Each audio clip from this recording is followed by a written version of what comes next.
মজা লাগে হলো টিএসসিতে যদি ফুচকা এবং চটপটির নাকি আলাদা মজা। আমাদের কতগুলো ফুড ফ্যাক্টরি লাইসেন্স আছে এবং সেটি আমরা পিরিয়ডিক্যালি মনিটর করব। এই যে এবারে রোজার সময় তরমুজ আপনি দেখবেন ভিতরে লাল টকটকে, এটার মধ্যে নাকি কি কেমিক্যাল রং টং মিশাইয়া ইয়ে করে। কিন্তু এই জায়গাটাকে যদি অ্যাড্রেস না করতে পারি তাহলে আমরা একটা পঙ্গু জাতিতে পরিণত হব। আমরা যত গবেষণা করি, যত কাজ করি, আমরা যতক্ষণে আমাদের কনজিউমারদেরকে আমাদের বিহেভিয়ারাল এই চেঞ্জটা না আনতে পারবো, যতক্ষণে আমরা তাদেরকে মানে এই অ্যাওয়ারনেস বিল্ড না করতে পারবো, ততক্ষণে কিন্তু এই জিনিসগুলো চলবে। অনেকেই বলে ওই আপনার ভালো হোটেলে যদি আপনাকে ফুচকা দেয়, চটপটি দেয়, সেটা নাকি মজা লাগে না। মজা লাগে হলো টিএসসিতে যদি ফুচকা এবং চটপটির নাকি আলাদা মজা। আমি জানি না কেন আলাদা মজা, ওখানে ধুলায় বোধহয় কোনো ইনগ্রেডিয়েন্ট আছে যে কারণে বোধহয় মজাটা হয়। আমরা যেটা করতে চাই, প্রতিটা জেলায় আমাদের কতগুলো ফুড ফ্যাক্টরি লাইসেন্স আছে এবং সেটি আমরা পিরিয়ডিক্যালি মনিটর করব। কারণ হলো এই ফুড সেফটির একটি বড় অন্তরায় হলো যে যিনি লেজিটিমেট, অর্থাৎ তিনি লাইসেন্স পেয়ে এই ফুডগুলো করছেন এবং এই লাইসেন্সের ছত্রছায়ায় তিনি আরও অনেক ফুড বাজারজাত করছেন।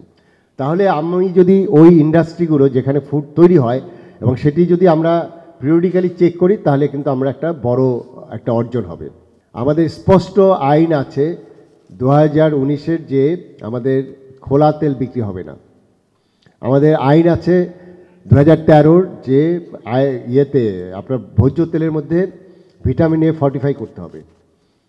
আপনার লবণের ক্ষেত্রে আমাদের সাকসেস স্টোরি আছে। 2006-এর আইন অনুযায়ী আমরা লবণে আয়োডিন দিতে পেরেছি।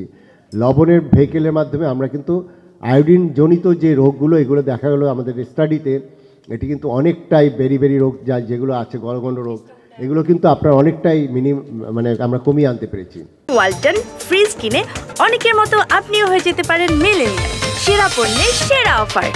এবং দেখেন, আমরা বিভিন্ন বিয়ের দাওয়াতে যাই, সেখানে আমরা মাম পানি আছে কিনা, আমরা বোতলজাত পানি আছে কিনা সেটা আমরা খুঁজে দেখি। অথচ আরেকটা গ্লাসে যে আমার বোরহানিটা দিয়েছে, সেই বোরহানিটা যে মাছের বরফ দিয়ে বানিয়েছে, সেটা নিয়ে কিন্তু আমরা ভাবছি না। দেখেন আমাদের এই যে কনসিয়াসনেস, এই জায়গাটা আমরা কত সুন্দর কি করছে, যে বোরহানি খাচ্ছি কি মাছের যে বরফ, সেই বরফের পানিটা কিন্তু ওখানে ব্যবহার করছে। ইন্টারেস্টিং ব্যাপার দেখেন, যে আমার প্রথমে ধারণা ছিল যে কাঁঠালটা যেটা খাই এটা বোধহয় অর্গানিক, এটা বোধহয় কিছু দেয় না।